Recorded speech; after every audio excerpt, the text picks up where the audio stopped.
Hola a todos, muchas gracias por otra vez estar aquí, acompañarme con otro video más, otra plática más. Este, en esta ocasión me senté a platicar con una americana, una que yo no la conocía, no las conocía, pero pues de eso se trata este proyecto de platicar gente que conocemos y que desconocemos, qué hay detrás, sus pensamientos.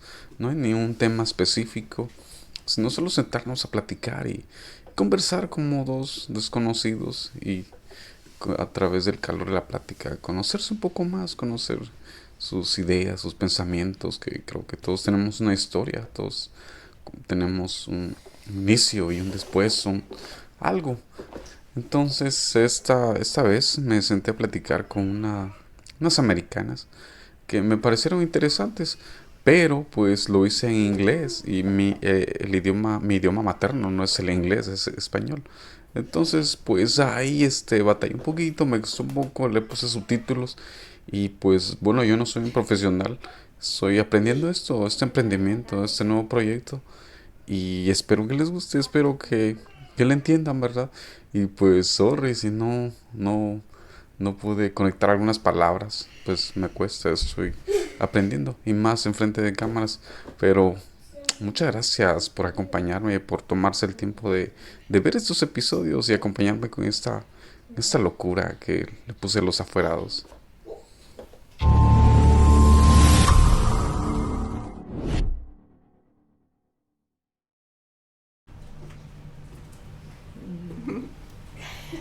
If you want.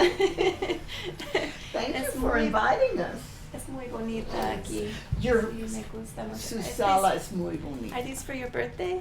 Feliz Yeah, cumpleaños. thank you. Cumpleaños. Gracias. Yeah. Do you like some water? Oh, Something? I have some coffee, and You you got could some drink the coffee? coffee if you want. Okay. Gracias. I would like that you introduce to yourself. Can you tell who you are? Lori, right? Lori? Laurel? My brother calls me Lori, and when I was a child, people called me Lori. So you're right. And these days, most people call me Laurel with Laurel. Laurel? Yeah. Okay. And And Mary I'm Lou. Mary Lou. Mary Lou.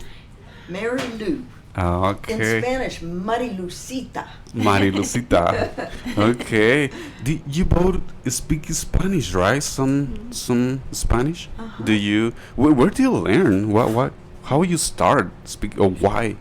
Would Just- you like for us to would you like for me to start and to just talk about some things and bring Laurel into it and we'll just talk? Yeah. Or are you going to ask us questions? Well, one by one, I guess. Like now, I'm asking you why you speak Spanish. How you started speaking Spanish. That's a good story.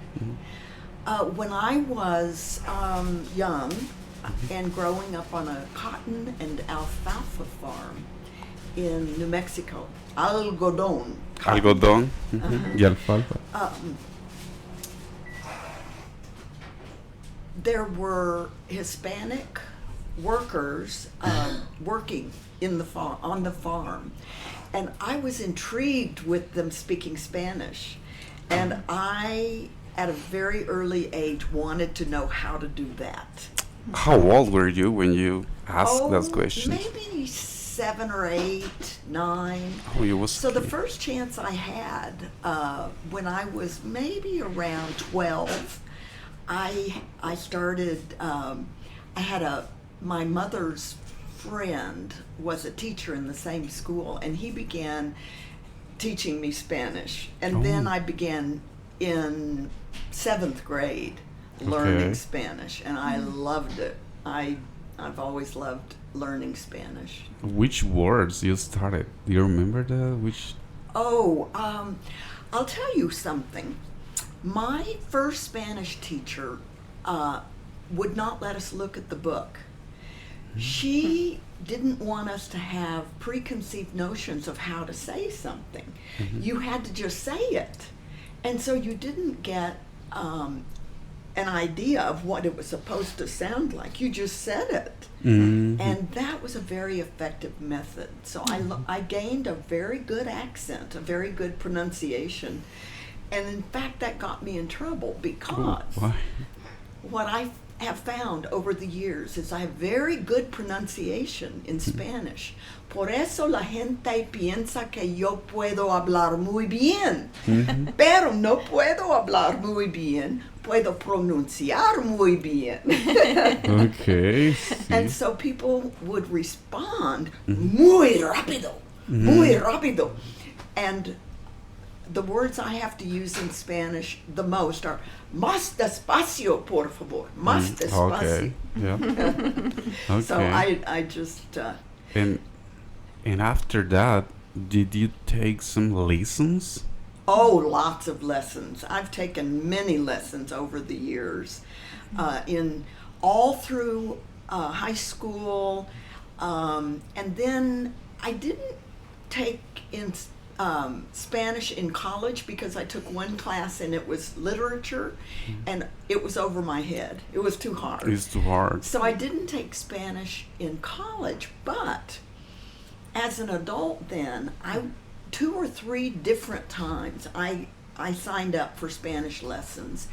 And in fact, I was all set to go to Ecuador to do some volunteer work one summer. And so 6 months before that, I hired a tutor, and that improved my Spanish a lot. But then when I went to Ecuador, I only spoke present tense. But afterwards, I came back and started learning past tense. Okay. Yeah. And which language? Do you know another language? Or only English and Spanish? Just those two. Just those two? Yeah. And you being involved with the Hispanic community, right? You've been doing supporting and doing... So very, very young, and then we'll let Laurel talk some too, but very young. Maybe it was because of the Spanish language. Maybe it was because of the beautiful brown skin. I do not know, but I became very, very interested in the Hispanic culture. And another reason is because I had 2 older brothers, and they were very racist. Oh, And in our community of Roswell, New Mexico, it was very racist against Hispanic folks. Among the white people there. Among the white people.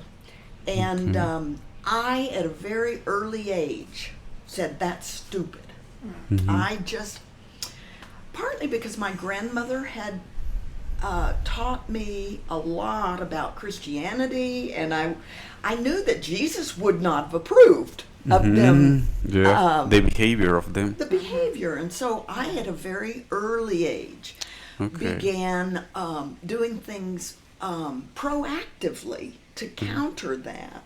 So, for instance, I was in high school when I began being one of the teachers of English to adult Hispanic people in the community. They had a program, and I volunteered, and all the other volunteers were adult, and I was about 16. But ever since then, many times I would have a student like Yair who had just come from a Spanish-speaking country and needed help, and I would volunteer. So, for instance, at Laurel School, there was Claudio, and I would volunteer to go once a week and help Claudio with his schoolwork.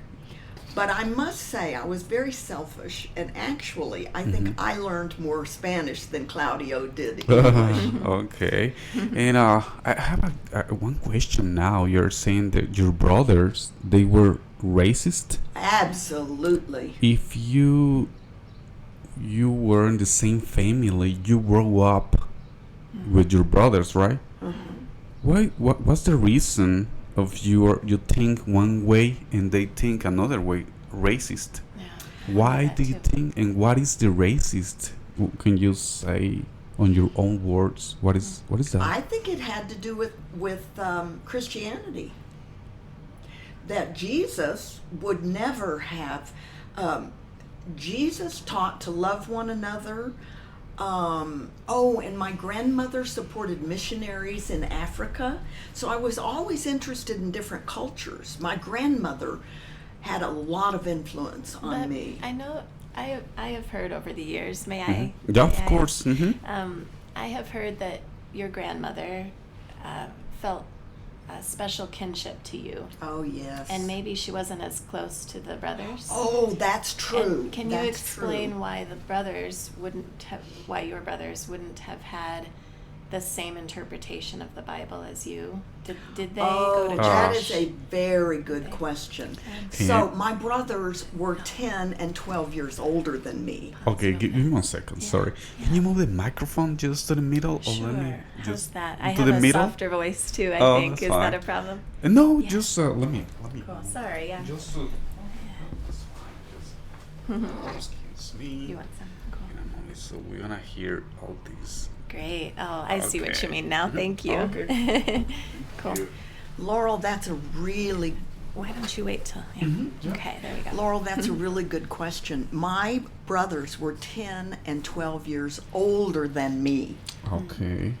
So that's a big part of it. But then when I came along, much younger, my grandmother had just lost her husband. Okay. And he was about 80 but still, he died of a heart attack when I was 4. And so I think I filled a certain space in her life. And she and I were very close. But then on the other hand, I think I exhibited a certain curiosity and a certain sparkle that she picked up on. Okay. Because she didn't have that same relationship with my little brother, who was 2 years younger. We were just kind of close, my grandmother and I, and she influenced me a great deal. Okay. And in fact, because of her, I became very religious, and I was even going to be a Baptist missionary. Okay. But when I went to college, my religious beliefs turned into beliefs that were not religious according to certain rules that certain people had made up over the years, religions, but more of a spiritual connection with something I considered deeper. And so I gave up being a Christian. I am not a Christian. You gave up? I gave up being a Christian because I believe Jesus was a very special person, but I do not believe he was God any more than you and I and Laurel have godliness in us. Right. So I changed my whole belief. And when you said many of the people you interview have left their country and come here, I immediately thought, I left my country. My country was Christianity. And I went to a new country, which was a new way of looking at how we treat each other. Well, how we treat each other did not change. My beliefs in that didn't change, but my beliefs about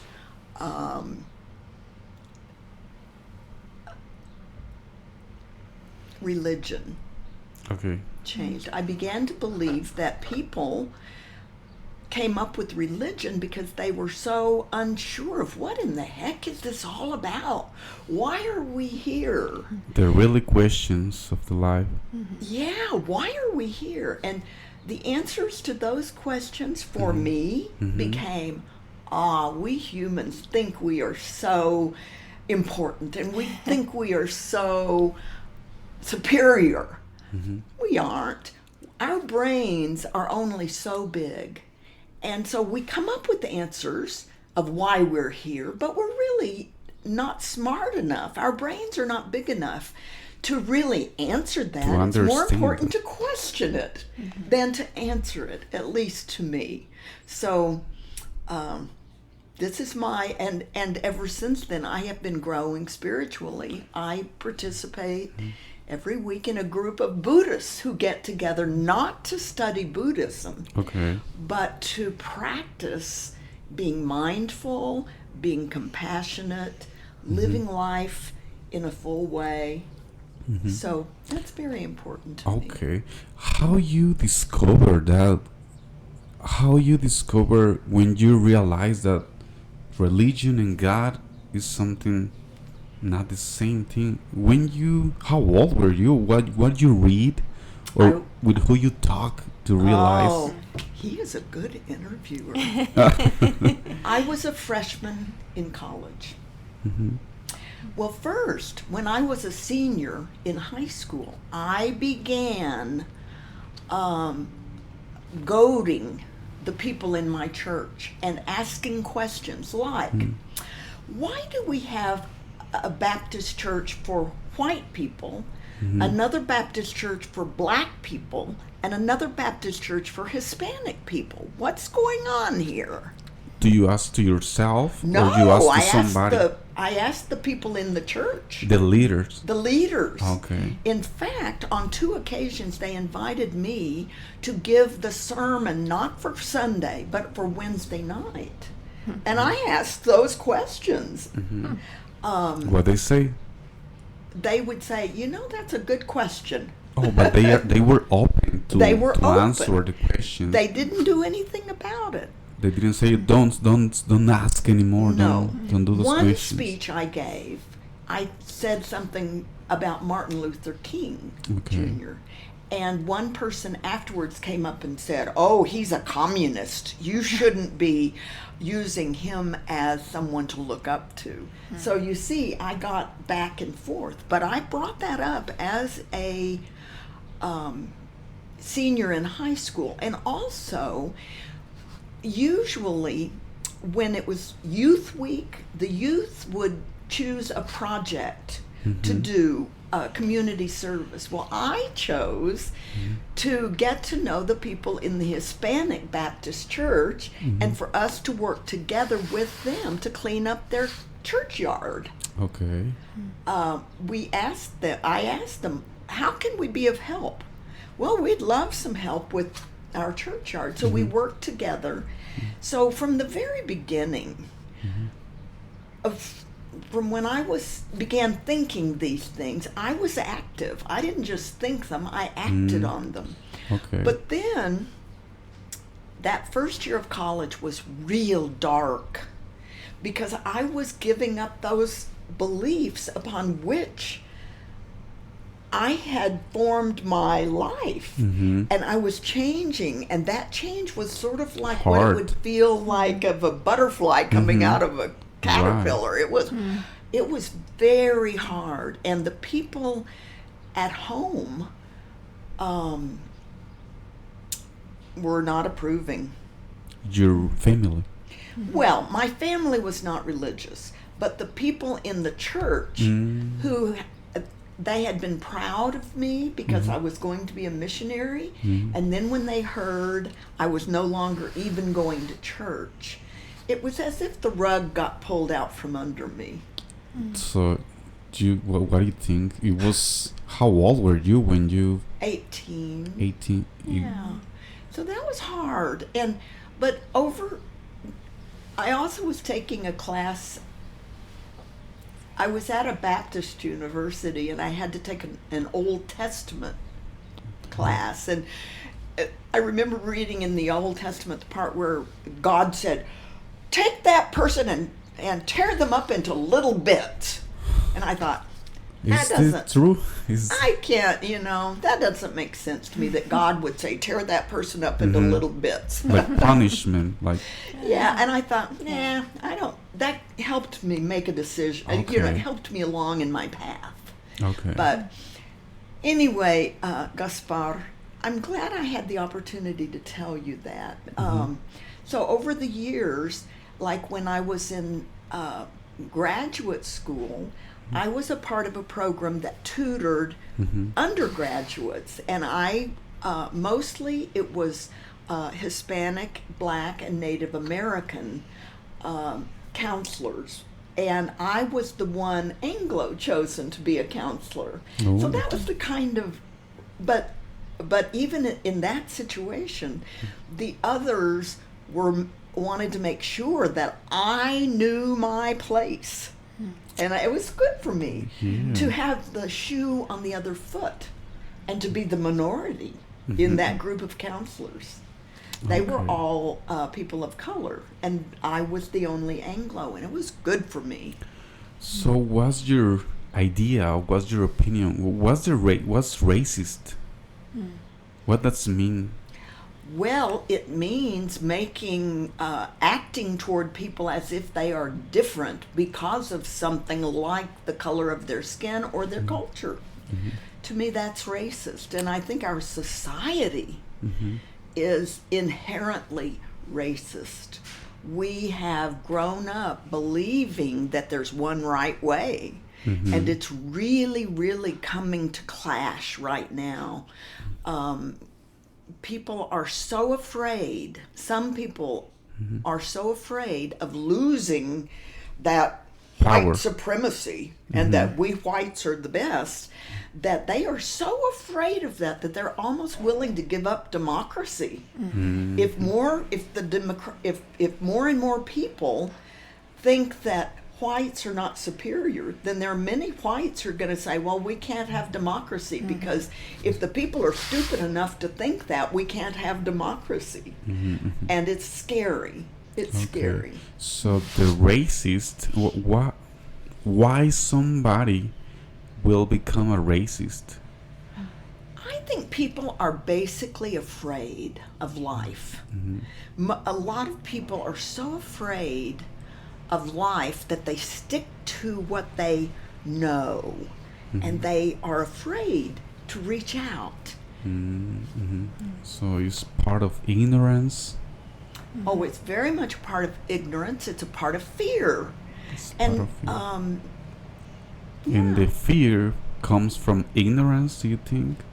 Yeah. When we don't know something, when we ignore something, it gives us fear, I think, no? Lack of courage, and lack of curiosity. Thinking we know everything. I'm learning. I don't know. I just have a lot of questions. I have many questions. And so I feel like I've taken up the time. Now I would like for you to turn to Laurel. Okay, Laurel. What do you think about? What's your idea of all of these? That we are talking about the racist people or the situation. What's your opinion about that? When you said what makes a person become racist, I thought about a study that I heard about years ago that it was about homophobia, and bear with me, I'll bring it back to racism, but I'm a gay person. My partner is female, and I read this study that showed that the main thing that would make a heterosexual person not homophobic was if they knew someone who was homosexual. So my interpretation of the study here many years later is that people just needed to know a gay person or more than one gay person to not be homophobic. And I think that it's true for a lot of white people I know who exhibit the most racism. They just don't know BIPOC people. They just haven't had community with people who don't share their same background and ethnicity.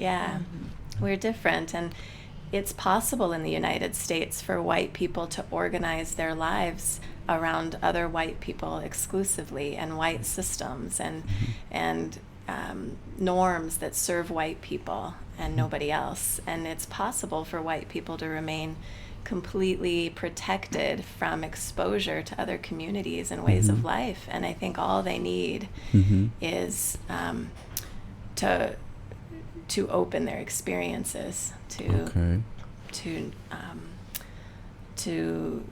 forge new friendships and to ask questions like you're asking questions of us, you know. Right. And when you realize, and when you start thinking, when you start your new life, because when you notice that you like different stuffs and you don't think like the same like other girls, Yeah. When you start thinking, or when you change, or that's a good question. I think my mom's upbringing, she was surrounded by a norm of racism, and she experienced what, as she just described, she experienced growth out of that context. And my context, because I was raised by her, was more multicultural. And so I did meet and interact with more people of color than other young white girls that I knew. And my mom filled the house with books about other cultures. And so I had my base or context or upbringing was different than hers in that sense. Okay. But then I went to college, and I went to a college that had some amazing teachers who really taught me about white supremacy. And I opened a door. Those teachers opened a door for me to really understand that our way of life in the United States is built on slavery. It's built on exploitation of Latinx people who have grown the food in this country and yet not been allowed to live in this country with citizenship as fairly as they should, and that the fabric of our way of life is interwoven with white supremacy. I feel very strongly that that's the case, and I hope to work harder each day to dismantle that. Right. Okay. What's your belief? What do you think? Who's God for you? For me, God is absolutely expressed in the cycles of life. I'm a farmer, and I feel God in the soil and in the weather systems and in the air and in my own tissues. And I feel very satisfied composting vegetable scraps and watching them become soil, and feeling satisfied to know that my own body will become a part of the earth one day, and my spirit will, my own spiritual sense is that my personhood will become part of the whole when I pass. And that's how I conceive of the cycle. But I am appreciative that other people have different interpretation, and that's okay with me. I don't feel the need to convince anybody. Okay, but so you're happy. You are doing what you like to do, and you are who you are, and you are satisfied with that, right? Aren't I lucky to have such a daughter? Oh, that's kind of you, Mom. No. How many more brothers or sisters? I have one brother. Yeah. But I interrupted your answering. You're happy. He asked you that, and I interrupted. I'm sorry. The answer to that question is no. I'm not happy at all. To be honest, no. I actually experience. I wish I could go back and why delete that. So I experience happiness, but my true experience in life generally is of great sadness, and I worked to try to transform that, because I crave more energy to do the work we need to do in this life, and I really want to enjoy my time here. But I struggle with depression, and I struggle with just sort of feeling the sorrows in our world in a way that can sometimes really affect my energy and sense of courage. Or what's the depression for? Maybe there's people that they don't know they are maybe they will watching us, and the ignorance, like I said, makes us to fear. Maybe we'll think we're gonna die, I'm afraid, but they don't know what it is. What is the pressure? I can only answer for myself. For me, it's interwoven with a sense of not having found the best way to use my life in service of the world, and wanting so badly to be of service to the world and to make a meaningful shift with my community, so that we can have a world that is I'll say what Eduardo Galeano said. He said the world was born yearning to be a home for everyone. Oh, and right now it's not. yeah. What were you going to say, Gaspar? Oh, that's very deep when he says that the world is... Yes, I just really love that writing of his. And I don't think that the United States is behaving like the world is a home for everyone. And I also feel very, very strongly that human beings are destroying the world for the other beings who live here. The insects are, their populations are dwindling, and we don't even know the importance of insects. We're only beginning to understand, you know, and the trees and all the beings who live on this planet who are not humans, you know, they're, I believe the world was born yearning to be a home for those people as well, those insect people and plant people. And so the depression definition, for me, it's half,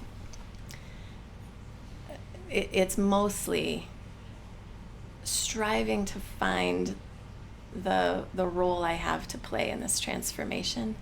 And it's also something sort of mysterious that's just around will to live and finding the world to be a home for me, and feeling some sense of exhaustion.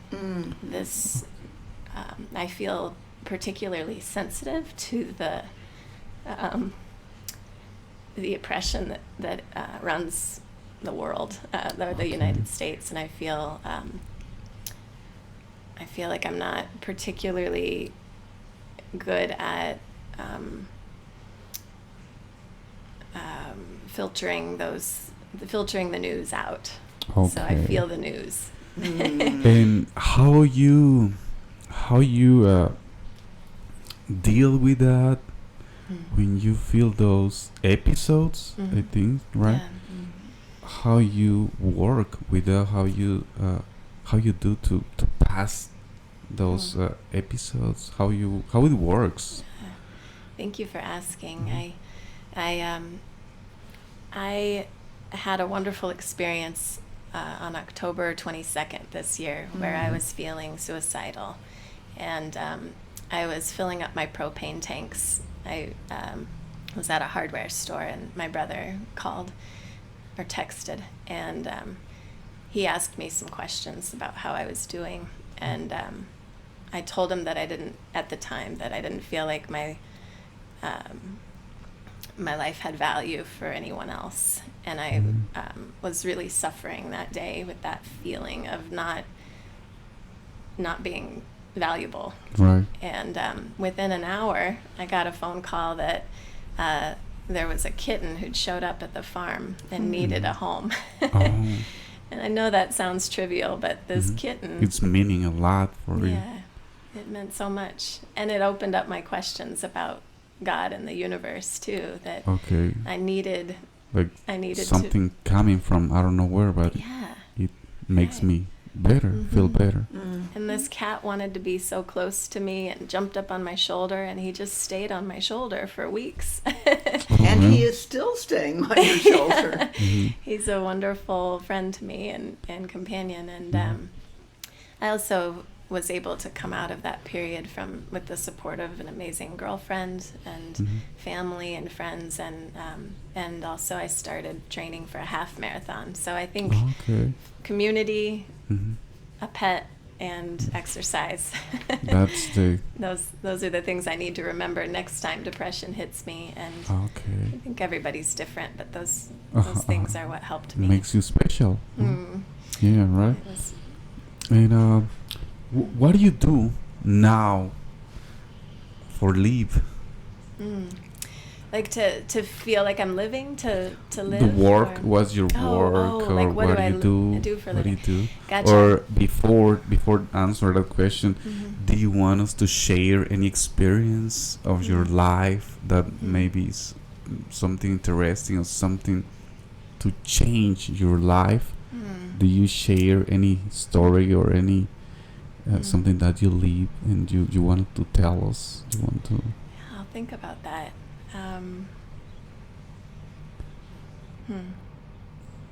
Why you doing what do you do? Why you are doing what you are doing now every day? Yeah. Well, thank you for that question. Years ago, I worked with a nonprofit where we pulled in crops from fields where the farmers had already pulled in their harvest for sale, and there was still food. There was still food in the field, and so we gleaned the field for the food bank, and I enjoyed that work. But my primary job was to get other volunteers engaged in doing that work. So I spent a lot of time behind a computer organizing other people to go out and glean the crops for the food bank. And the days that I would actually go out and do that work, my soul was so satisfied. I felt so To help. alive. Yeah. To help, to be engaged. But I was helping behind the computer. It was different than just helping. It was having my hands in the soil. The action. Yes, and the physical work. Okay. So I grew up in a family where I went to a school that gave me the idea that I should go to college and do work behind a computer, basically do work with my mind, and maybe for nonprofits or what have you, but I would do more cerebral work. And it turns out I'm a very physical person. I really love physical work. I was a shellfish farmer in my 20s, and I loved being out on the barge at night and seeing the stars and working in the mud and the muck with other people to bring in and at the time we were bringing in PVC pipe. But physical work is where I come alive. And so but I really do believe in systems change, and so I feel grateful right now to be farming with my hands, growing perennial vegetables, hazelnuts, asparagus, strawberries, and some annual vegetables, and trying to get a farm started that can help build our local food system. But also I work for a nonprofit that works on food systems change around Colorado, working to strengthen connections between farms and ranches and communities to have more equitable access to fresh food for all Coloradans. So that's half time, and I get to do that systems work with amazing colleagues and community members, and that's very satisfying to me. But then I also get this time alone with the earth, with the soil, with the plants who I'm doing my best to be in community with. So. Okay, great. That's so you love what you do. Yeah, I really do. I really do. And I've right now in my life I'm experiencing some happiness day to day and some energy. Okay. So that feels good. And what do you learn about all this time you've been working with the what do you have learned of that? I've learned from other people and from the plants themselves and from the systems themselves that I believe we're doing things too fast as human beings, and the planet wants us to slow down is the sense I have, that you can't tug on a plant to make it grow faster, and we can't, right? Right? It just takes time. Nature. Yeah. Good point. And I feel like harm comes when we rush. And our capitalist context wants us to rush, amass as much wealth as possible, no matter who we exploit, no matter what land we exploit or what other creatures we exploit. If you can change something on the world, or what you would like to change, and what you can say, I don't want to change this, but I want to change it. If you have the power to change that, what would you like to change on the world? Wow. I went to a museum last week in Texas. It was called the Juneteenth Museum, and it was about, to be very short about it, because I know we don't have much time, it opened up my eyes to more history around slavery and how our country enslaved so many people. And I learned so much that day, and the museum was really well done. It had many stories from people and their ancestors and their forebears, so their contemporary family members told about their ancestors' lives. And I learned so much history. It was so important. And so I think if I had some sort of cosmic superpower, it would be to let us all know all the histories. Because I think that if my uncles, my mom's brothers who are older than her, some part of me thinks if we just had time and space for them to understand the histories, that it would open up immense compassion. I think people just need more knowledge of one another. More knowledge. Yeah, and more understanding Story. of the history of resistance and History, oppression. right? Yeah. What do you think, Mom? Is it okay if I ask her what she thinks? Of course, yeah, we are interacting. She knows more. I like your answer very much. Mine was going to be even more pie in the sky. I was going to say, if I could change anything, it would be that people love one another. That what we call it the golden rule in Christianity, but almost every religion has this same saying: love one another as you love yourself. If I could change the world, it would be for everyone to love one another, not just themselves. And that would change the whole universe, in my opinion. Now brings me one question. What is love? Oh. What does it mean? You know, that's a very good question. It's a tough question. Yeah. One time, I was trying to explain how I bring compassion to myself, to my son. He said, how do you do that? Boy, that is a very good question. Love, compassion. Compassion means, to me, it means having passion for others, or in the case, compassion for oneself. Love. To me, the word love we use for physical love, sexual love, to me that's one thing, but completely different and much more all-encompassing to me is love that you're asking how to define it. It has to do with,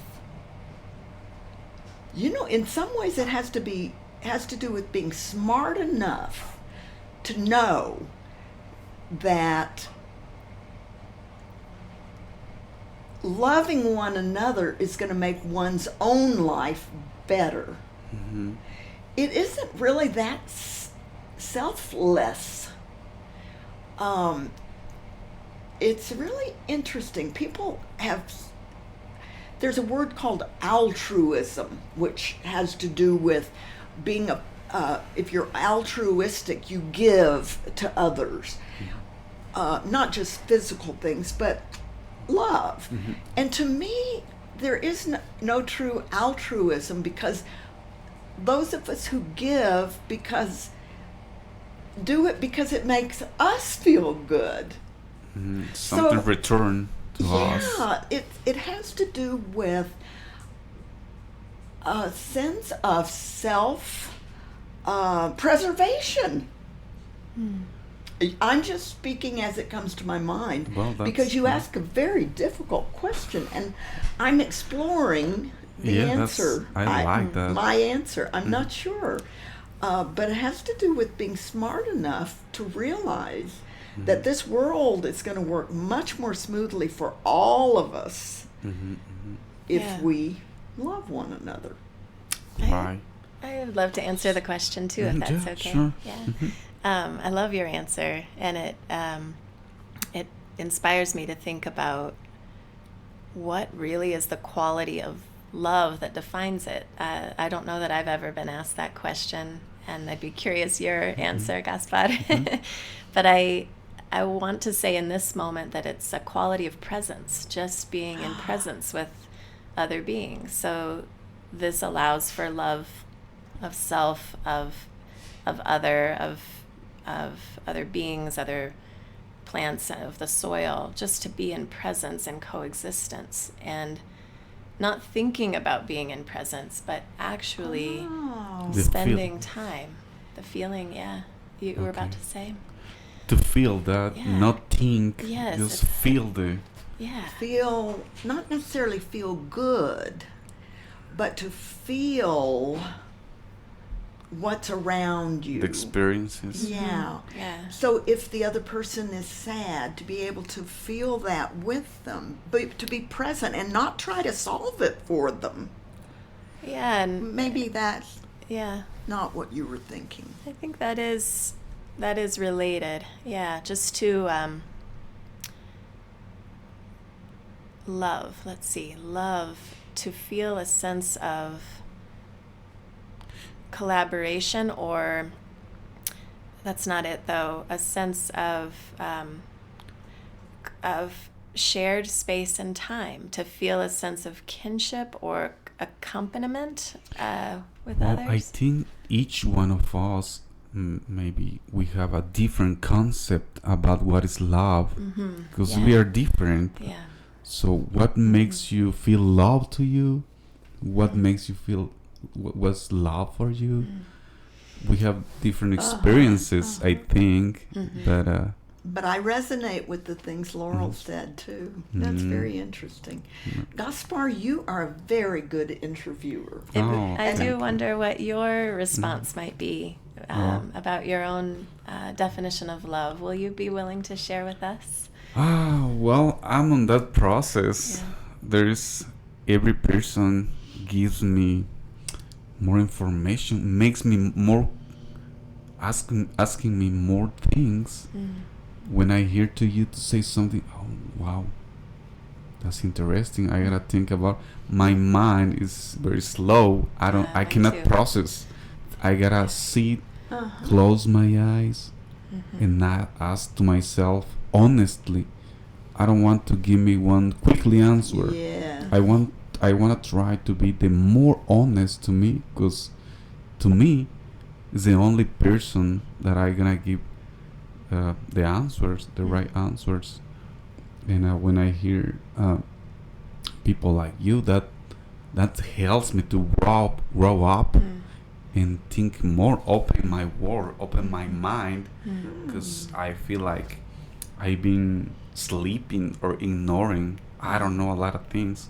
I'm like I feel like a kid going to the store where there's many candies, toys, many things, and I don't know what they are. I can say there's something in there, and I would like to know what is that.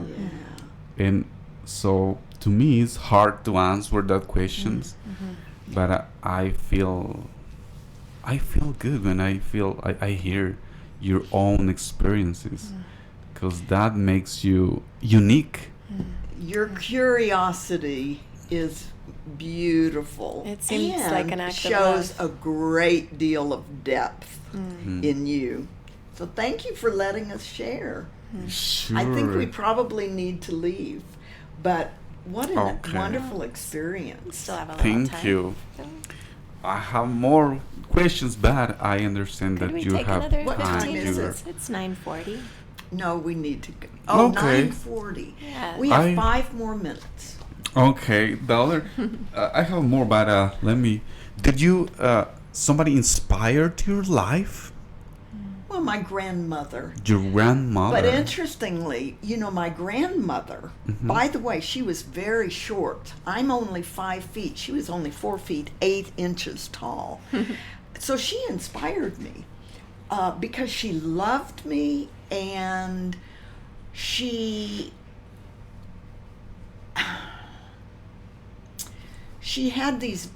was very religious. And those religious values were very important to making me who I am, but then I was able to move beyond the religion to the more broad. And to this day, I think if my grandmother were to come back and sit here, she wouldn't say, "Oh, Mary Lou, you didn't become a missionary. You gave up the Christian religion." You know what she would say? "Mary Lou, I'm proud of you because you took the basics that I helped you gain and you took it further. And you have actually been a missionary in this world, in the things that you do every day and the way that you have learned about other cultures and you've learned from other cultures and the way that you've shared love in so many ways. You have been a missionary." She told you that? If she were here today, okay. I think she would say that. So do you think she understood something that we don't understand yet? I think within her context, I think her context was limited to the religion. Okay. But I think if by some, no way, but what I'm saying is that if, I think she would have, she would not have been small in her thinking.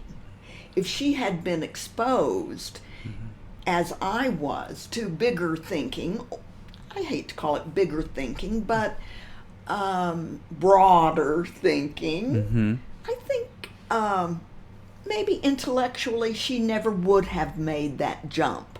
But I think she would have been able to appreciate the jump I made. Wow, what's her name? Maddie. Maddie Collier. And I named Laurel Collier for her memory. Okay. And well, I would like to talk more with you, but I know you got more stuff to do. I mean, we would like to talk another day. Yeah. I hope to come back and keep talking.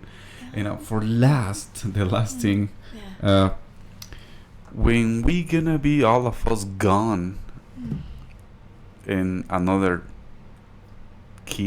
generation will be here and ask who was Mary or Laurel, what do you like to tell them? Because this video, like I said, is the only thing that's gonna survive. How do you like to they remember you, to think about you? Would you like to go first, Mom? You go first. Wow.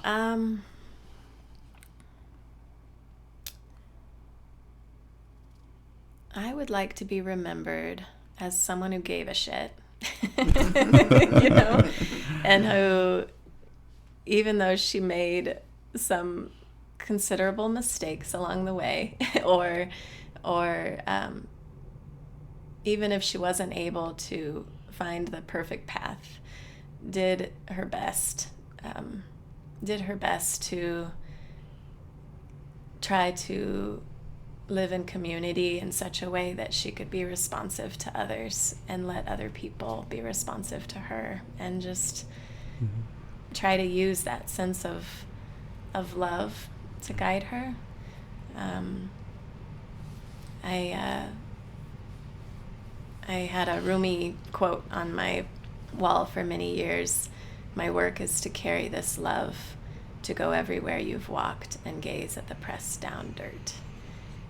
And I think Rumi was writing those words to God. If I understand correctly, he was writing many of his poems to God. I could be wrong, but that feels like something I learned once. And to me, God is inseparable from the concept of liberation.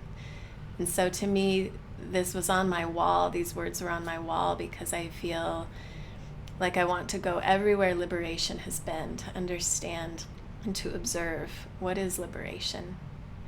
How can I carry it in my own heart and be a part of allowing liberation to breathe and be, to unfurl. Okay, thank you. Thank you. That's very deep, a lot of experiences that those words comes with a lot of experience of life. Thanks Had for good, that, to good be teachers. honest. Oh, thank you. And thank you to some beautiful people I've had the opportunity to meet who are living their lives in that service of liberation.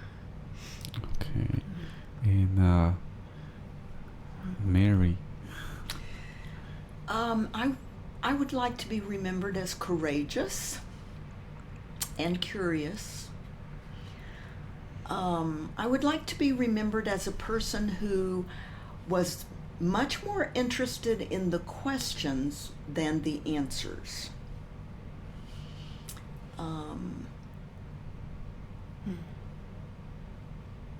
I would certainly want to be remembered as someone for whom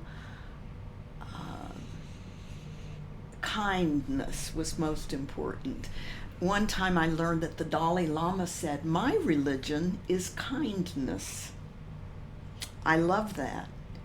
And I think that to be kind is something every person can do. It is just right there at our fingertips to be kind. Inside of us. Pardon? Inside of each one of us. Exactly. Yeah. And I made up a prayer one time, because when I'm asked to give the prayer, I wanted to have something ready. So my prayer has always been, I honor the struggle and the soaring, the difficulty and the joy. I honor both, knowing that we have to have both to have a meaningful life. If everything was happiness and joy, we would be so bored. It would be a terrible life. So I honor both, the struggle as well as the soaring. I think of a hawk soaring through the air. And I honor the blood, bones, and breath that give me a part in the drama. That I'm just so honored to be able to be part of this life. And my body, I could add brain to that, but the brain is blood, bones, and breath too.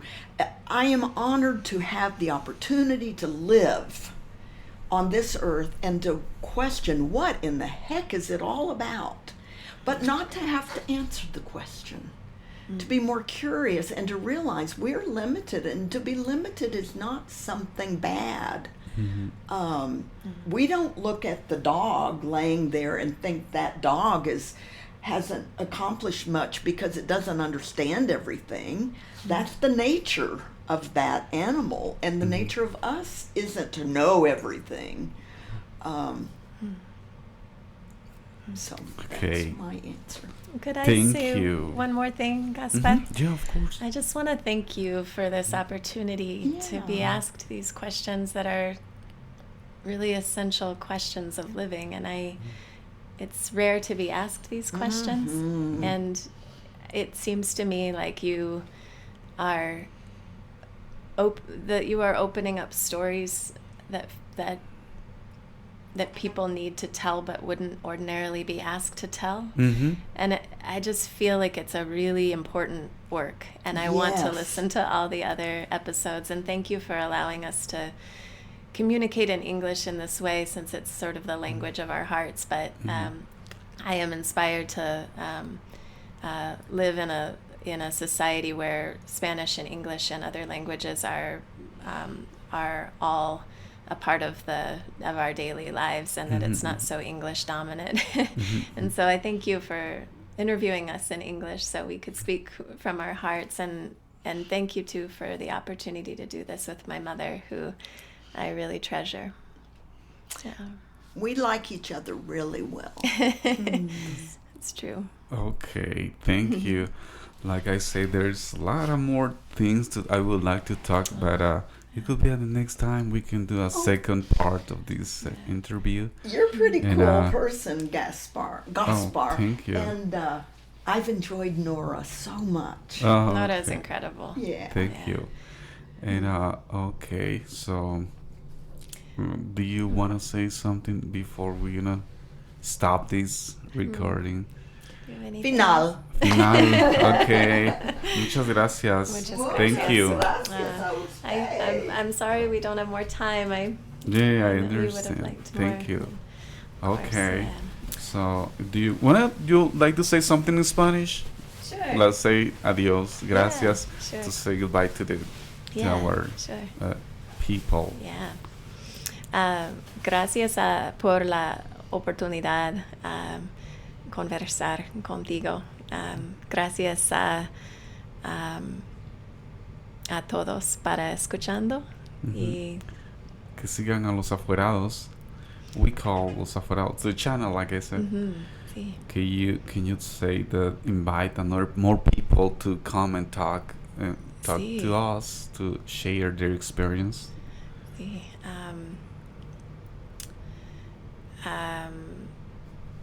Let me see how to say it in Spanish. You won't record this part where I'm trying to figure it out, will you?